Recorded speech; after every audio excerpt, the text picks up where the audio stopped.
आपका प्रीलिम्स अच्छा गया होगा और अब आप मेंस की तैयारी करना चाहते हैं 67 के लिए या 68 के लिए, हमें करना होगा कंबाइंड। तो इस वीडियो में हम जानेंगे डिटेल्ड सिलेबस मेंस का।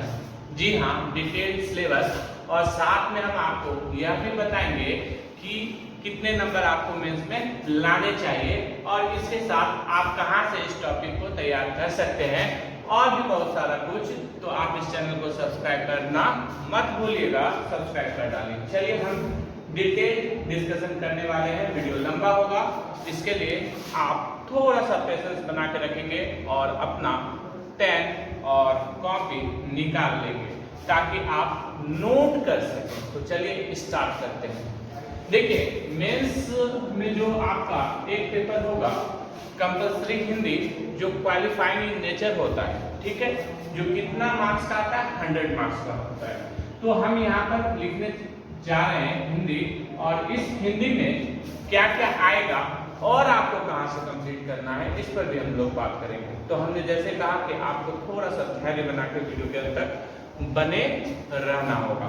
तो हिंदी जो आपका स्टार्ट होगा वो निबंध से होगा, निबंध, और ये जो निबंध है वो कितना मार्क्स का आएगा दोस्तों, 30 मार्क्स का है, 30 मार्क्स का है, ठीक है। अब निबंध का अर्थ तो आप लोग जानते ही, कोई एक टॉपिक दिया रहेगा, उसके बारे में आपको थोड़ा सा उसको डिटेलिंग करना है, ठीक है। तो हम वो भी बात करेंगे जब आपका मेंस का तैयारी यहाँ से हम लोग करवाएंगे, और इसके साथ सरकारी सफलता आपको ऑनलाइन और ऑफलाइन मेंस की तैयारी खास करके करवाता है। तो आप हमसे डायरेक्ट भी जुड़ सकते हैं, अपना आंसर चेक करवा सकते हैं और भी बहुत सारा हेल्प ले सकते हैं। तो जो स्क्रीन पर आपको नंबर दिया गया है वहां से आप हमें कॉल कीजिए और अपनी तैयारी को जल्द से शुरू कीजिए। और भी इस चैनल के थ्रू भी हम आपको बहुत सारा हेल्प करते हैं। तो चैनल सब्सक्राइब कर लीजिएगा और दोस्तों के साथ भी शेयर कर डालिएगा, ठीक है। तो हमने जैसा कहा कि पहला निबंध होगा, दूसरा में क्या होगा, व्याकरण। व्याकरण व्याकरण कितने मार्क्स का आएगा, 30 मार्क्स का आएगा, ठीक है। और जो तीसरा टॉपिक होगा वाक्य विन्यास। वाक्य विन्यास ये कितने मार्क्स का आपका रहेगा, तो ये रहेगा आपका 25 मार्क्स का। और जो लास्ट होगा संक्षेपण। संक्षेपण अगर हम बात करें, संक्षेपण 15 मार्क्स का होगा, ठीक है।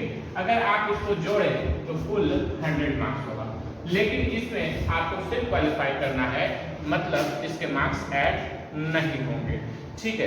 तो चलिए हम अपने सेकंड स्लॉट में जाते हैं जहां से आपका जीएस स्टार्ट हो जाता है। जी हाँ, वहां से हम जीएस का कैटेगराइजेशन यानी जीएस का वर्गीकरण पेपर 1 और पेपर 2 के रूप में करेंगे। वीडियो के अंत तक बने रहिएगा और साथ में सारा चीज का डिटेलिंग करेंगे और भी बहुत कुछ करने वाले हैं, बहुत सारा हेल्प करने वाले हैं। तो ये जो पेपर हिंदी है वो आप कहां से पूरा कर सकते हैं, तो आप कोई भी 10th स्टैंडर्ड का जो बुक होता है, लूसेंट भी इनफ है, तो यहाँ से आप पढ़कर इसको कंप्लीट कर सकते हैं, ठीक है। तो ये सेक्शंस मेरा कंप्लीट हो गया। सेकंड सेक्शन से हम थोड़ा सा वर्गीकरण करेंगे जीएस का। जीएस को हम यहाँ पर पेपर 1 और पेपर 2 में देखेंगे।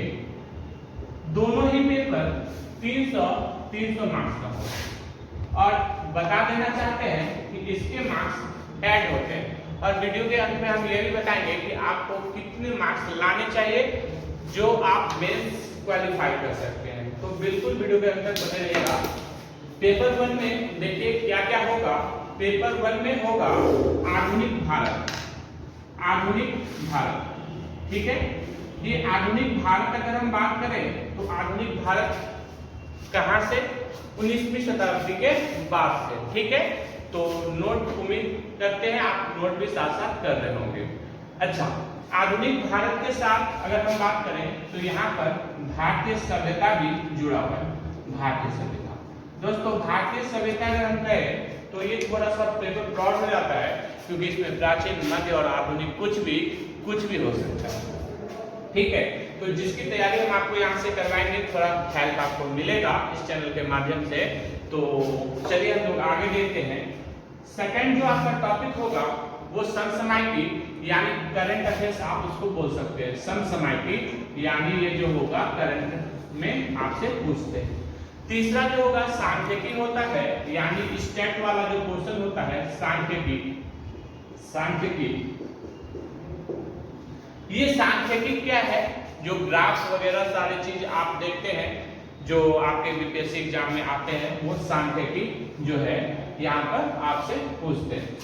अब यहाँ पर आपको ये देखना है कि पेपर 1 में इतना ही आता है, आधुनिक भारत, भारतीय सभ्यता, करंट और सांख्यिकी। सांख्यिकी हम लोगों ने स्टार्ट कर दिया है, और अगर आपको भी डिटेल क्लास चाहिए तो आप हमसे जुड़ सकते हैं। तैयारी जस्ट शुरू हो चुकी है, स्क्रीन पर जो नंबर दिया गया है आप वहां से कंप्लीट क्लास में जुड़ सकते हैं, और आपको एक्स्ट्रा गाइड भी मिलता है, आपका पेपर चेक होकर आपको मिलता है, बहुत सारा कुछ हम आपको हेल्प देते हैं। तो ये सांख्यिकी क्वेश्चन से हम लोग स्टार्ट कर चुके हैं, और करंट में क्या क्या आएगा ये सारा चीज भी आपको बताया जाएगा टाइम टू टाइम। और आधुनिक भारत और भारतीय सभ्यता के लिए अगर हम बात करें तो इसमें क्या क्या हम पढ़ेंगे ये हम इसी वीडियो में बात करना चाहते हैं, और इसके लिए आप वीडियो में बने रहिएगा, क्योंकि थोड़ा सा पेशेंस पढ़ाई के लिए जरूरी है। आप थोड़ा सा पेशेंस बनाकर इस वीडियो के अंत तक रहना आपको पड़ेगा, ठीक है? मतलब ठीक है, अपने पेपर 2 स्लॉट में जाते हैं, इसका भी डिटेलिंग करेंगे, तुरंत ही करेंगे। तो पेपर 2 में आपको क्या क्या पढ़ना है अगर हम बात करें तो पेपर 2 में भारतीय राजनीति को पढ़ना होगा। अच्छा, भारतीय राजनीति को पढ़ना होगा। अगर पॉइंट नंबर 2 में देखें तो आप भारत के भूगोल और अर्थव्यवस्था के बारे में यानी इकोनॉमी को पढ़ेंगे इसी पेपर में। और जो थर्ड होगा वो आपका साइंस एंड टेक होता है, यानी जो है विज्ञान और तकनीकी। तो ये ओवरऑल आपका हुआ, और इसको हम थोड़ा सा डिटेल करना चाहेंगे कि इस पेपर में क्या और इस पेपर में क्या हमको करना है, ठीक है? अगर यहाँ पॉइंट नंबर हम फर्स्ट में बोले कि आधुनिक भारत में हमको क्या पढ़ना पड़ेगा, तो आपका जो बीपीएससी सिलेबस है वो बहुत ही क्लियर है। बीपीएससी क्या करता है कि आप जो है 19वीं शताब्दी के बाद से 19th सेंचुरी के बाद से आप आधुनिक भारत को समझेंगे और इसकी तैयारी करेंगे। हाँ, इसमें आपको कुछ बातें ध्यान रखनी होगी कि बिहार के दृष्टिकोण से भी आपको ये टॉपिक पढ़ना पड़ेगा, ठीक है? अब इसमें कुछ और आगे अगर हम बढ़े तो आपके सिलेबस में बात है वेस्टर्न एजुकेशन, यानी पश्चिमी शिक्षा। अगर हम बात करें वेस्टर्न एजुकेशन, जिसको आप पश्चिमी शिक्षा बोलते हैं, इसका क्या भूमिका रहा है, ठीक है? साथ में सिर्फ पश्चिमी शिक्षा नहीं बल्कि टेक्निकल एजुकेशन यानी तकनीकी शिक्षा का क्या रोल रहा है, इसको भी आपको जानना पड़ेगा, ठीक है? सेकेंड चीज आए इसी टॉपिक में हम आए तो आपका नेक्स्ट सिलेबस है रोल ऑफ फ्रीडम स्ट्रगल, यानी स्वतंत्रता संग्राम में क्या क्या भूमिकाएं रही, बिहार में क्या क्या हुआ, ये सारा आपको पढ़ना है। यानी स्वतंत्रता के संबंध में आपको पढ़ना है, स्वतंत्रता के बारे में आपको पढ़ना है, स्वतंत्रता संग्राम में सारी भूमिकाएं आपको जाननी पड़ेगी, ठीक है? और वीडियो में हमने कहा कि आपको बने रहना पड़ेगा, जिसके लिए हम सारा डिटेल कर रहे हैं, और आपको साथ में ये भी बताएंगे कि आप कहां से सारी चीजों को पढ़ सकते हैं। और अगर आप डिटेल तैयारी करना चाहते हैं तो ऑब्वियसली आप डिस्क्रिप्शन बॉक्स में जाएं, नंबर आपको मिलेगा, आप वहां कॉल करें, हमसे जुड़े।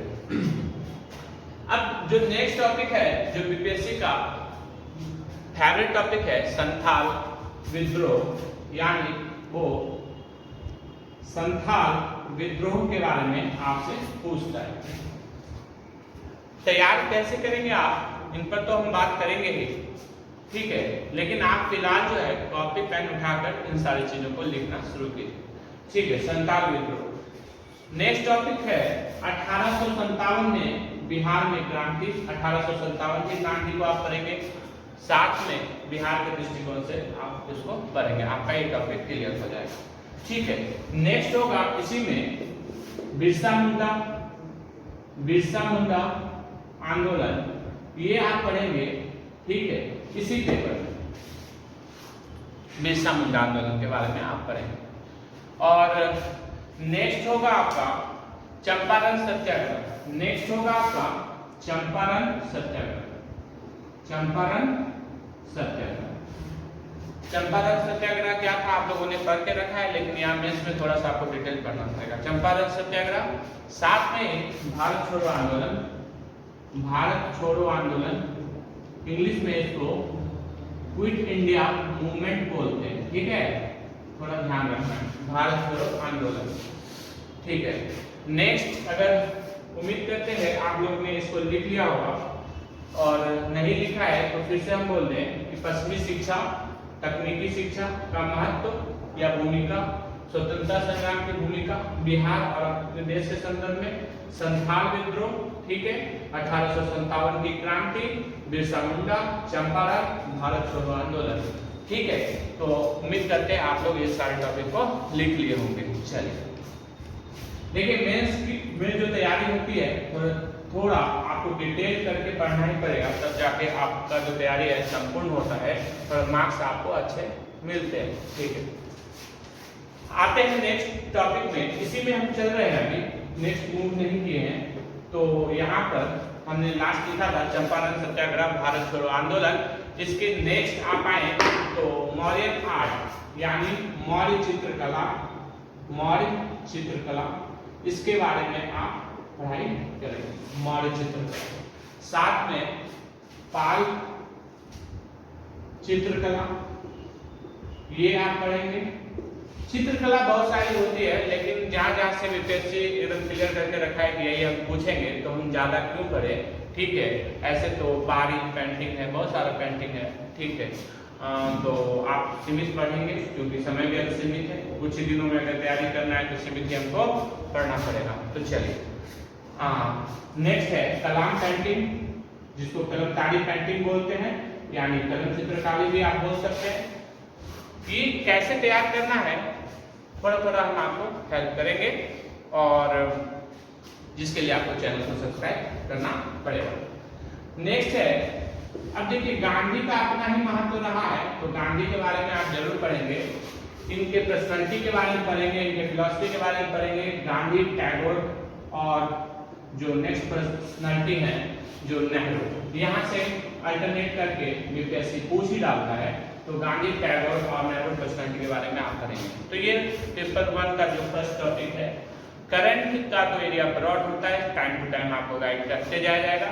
आप समसामयिक जैसे ऑब्जेक्टिव में पढ़े तो इसको आपको थोड़ा सा सब्जेक्टिव ग्रुप में पढ़ना पड़ेगा, ठीक है। जैसे एक उदाहरण आप देख सकते हैं कि कोई भी न्यायालय का एक फैसला आया, ठीक है, तो वो भी आप देख सकते हैं, विज्ञान तकनीकी में कुछ अच्छा हुआ कुछ, तो ये सब समसामयिकी का वाला क्वेश्चन बन जाता है। अब सांख्यिकी, स्टैटिक्स का एक दो वीडियो अपलोड हो जाएगा, जिससे आपको एक आइडिया मिल जाएगा कि सांख्यिकी में क्या पूछते हैं और कैसे पूछते हैं। तो इसके लिए आप चैनल सब्सक्राइब कर ही लेंगे। ये पेपर 1 का बात था, कुल कितने मार्क्स का है, 300 मार्क्स का है। तो आप जरूर बताइएगा कि इस तीनों में आपका फेवरेट सब्जेक्ट कौन सा है, कमेंट करके बताना नहीं भूलिएगा। पॉइंट 1, पॉइंट 2, पॉइंट 3 आप पॉइंट के फॉर्मेट में भी अपना आंसर दे सकते हैं, तो हमें जरूर बताइएगा, जिससे हमें पता चलेगा कि आपका फेवरेट सब्जेक्ट कौन सा है, ठीक है। और या आपकी तैयारी इसमें से ज्यादा किस पर हुई है और आप किस में ज्यादा हेल्प चाहते हैं। आप जब तक बताएंगे नहीं हम जान नहीं पाएंगे। तो चलिए इसको हम थोड़ा सा रफ कर देते हैं। अब देखिएगा, अगर हम पेपर 2 पर बात करें तो पेपर 2 में बहुत ही क्लियर है कि भारतीय राजनीति। अब देखिए भारतीय राजनीति में आपने जो जो पढ़ के रखा है, जैसे भारतीय शासन व्यवस्था, न्यायिक व्यवस्था, एटसेट्रा एटसेट्रा, चुनाव की प्रक्रिया, ये सारा आपका भारतीय राजनीति का जो है क्वेश्चन बन जाता है। और कुछ क्वेश्चन आपको फ्रेम कर देंगे, जहां से क्वेश्चन आएंगे ही आएंगे भारतीय राजनीति। सेकंड, अगर हम बात करें तो भारत के भूगोल, यहाँ पर इंडियन ज्योग्राफी को टारगेट साफ और साफ तौर से किया जाएगा। देखिए मतलब यहाँ पर वो वही क्वेश्चन पूछते हैं जो डिमांड में रहता है, ठीक है। अब ये नहीं कि वो कुछ भी क्वेश्चन पूछ लेंगे, उसका एक आपको मापदंड बना के दे दिया जाएगा। अर्थव्यवस्था में भी वही होता है, आपसे वो मॉनेटरी पॉलिसी पर पूछ सकते हैं, आपसे वो योजना पर पूछ सकते हैं। तो क्या पूछेंगे वो तो हम नेक्स्ट वीडियो में बात करते रहेंगे। जब तक आपका मेंस चलते रहेगा तब तक हम कुछ ना कुछ तो बात करते रहेंगे। और ये विज्ञान तकनीकी में क्या, विज्ञान देखिए हम लोग साइंस एंड टेक्नोलॉजी को विज्ञान ही समझ लेते हैं, लेकिन ये विज्ञान से कुछ अलग होगा, ठीक है। यहाँ पर एप्लीकेशन पार्ट पूछा जाएगा, एप्लीकेशन पार्ट पूछा जाएगा, मतलब ऐसा नहीं होगा कि आपसे रिफ्लेक्शन ऑफ लाइट पूछ रहे हैं, यहाँ पर उसका आप तकनीक जानना पड़ेगा आपको। अगर तकनीक अगर आप नहीं जानते तो आपको थोड़ा सा आप आंसर नहीं लिख पाएंगे, मतलब एप्लीकेशन पार्ट, साइंस का एप्लीकेशन पार्ट, ठीक है। बहुत लोग यहाँ पर क्या करते हैं, जब एग्जाम में लिखने लगते हैं तो गलती क्या करते हैं, बोलते हैं इसमें हमें जागरूकता फैलाना होगा। भैया विज्ञान में प्रोसेस पर, प्रक्रिया पर बात करेंगे, ठीक है। आप वो सब कुछ ऐसा जो इरिलेवेंट चीज है, जो महत्वपूर्ण नहीं है, वो लिख डालते हैं, तो साइंस एंड टेक्नोलॉजी में आपको नंबर नहीं मिलता है। तो कैसे मार्क्स यहाँ पर भी मिलेगा, क्या करना होगा इन सारे विषयों को पूरा करने के लिए, ठीक है। तो वीडियो के अंत तक बने रहिएगा और हम बात करते रहेंगे, ठीक है। फिलहाल जो है हम कुछ ऑप्शनल का ही मार्क्स लिख देते हैं यहाँ, क्योंकि जीएस प्लस ऑप्शनल 300 मार्क्स का होता है। अगर हम कुल मिलाकर बात करें तो आपको मेंस में कितने नंबर लाने पड़ेंगे, ये थोड़ा सा देखिए। ऑप्शनल में आप कुछ भी रख सकते हैं। बहुत लोगों का रिक्वायरमेंट होता है कि सर आप हमें बताएं कि हम इस सब्जेक्ट से ग्रेजुएशन किए हैं तो क्या पॉलिटिकल साइंस ले सकते हैं, आप कुछ भी ले सकते हैं, ठीक है। तो इसके लिए आपको घबराना नहीं है कि आप कौन सा ऑप्शन, और आप बहुत सारे क्वेश्चन जो आपके मन में होते हैं वो आप पूछ सकते हैं कमेंट बॉक्स में। और ये जो चैनल है बीपीएससी यूपीएससी का खास चैनल है, तो आप कुछ भी पूछिए चलेगा, आपको बताया जाएगा। थोड़ा सा देर हो सकता है लेकिन आपको रिप्लाई जरूर मिलेगा। तो आपकी तैयारी में जो भी समस्या आ रही हो आप बताइए, आपको जल्द से जल्द उसका सॉल्यूशन जरूर मिलेगा, ठीक है। तो अब बात हुआ जितने भी मार्क्स आपको यहाँ दिख रहे हैं उसमें से जो आपका कैटेगरी मार्क्स होगा वो आप थोड़ा सा नोट कर लेंगे। जो अपर रेंज को यानी बोले तो अनरिजर्व को कितने से कितने मार्क्स लाने पड़ेंगे, जो आप थोड़ा सा एग्जाम में कंफर्टेबल सिचुएशन में रहेंगे तो अपना कैटेगरी का मार्क्स लिख लीजिएगा, लगभग 450 से 460, ठीक है। ये अनरिजर्व का रहेगा। और अगर अनरिजर्व फीमेल का बात करें तो देखिएगा इसमें जो है 440 से लेकर 450, और इसके बाद जो है सभी कैटेगरी का इससे थोड़ा सा आप 10-10 मार्क्स कम ही रहता है। तो अगर आपने मेंस में लगभग 450 से 460 स्कोर किया तो आप मेंस अच्छे से क्वालिफाई कर जाएंगे। लेकिन महत्वपूर्ण पद लेने के लिए आपको हाथ में 30 से 40 मार्क्स या आप 50 मार्क्स भी थोड़ा सा एडवांटेज लेकर चलना पड़ेगा। आप मेंस की तैयारी शुरू कीजिए, आपको बहुत सारा हेल्प मिलेगा। अगर आपने चैनल सब्सक्राइब नहीं किया है कर लीजिए, क्योंकि अगले वीडियो में पूरा आप सिस्टम बना कर देना चाहते हैं कि आप कैसे मेंस के लिए आगे बढ़ेंगे। और अगर आप कंप्लीट तैयारी करना चाहते हैं या अपने आंसर्स को चेक करवाना चाहते हैं या नए नए क्वेश्चन के साथ आप मेंस के लिए एक्सपेरिमेंट करना चाहते हैं तो जल्दी जुड़िए, क्योंकि हमारा क्लास स्टार्ट हो चुका है। Thank you for listening sir guys, hope you enjoy our class.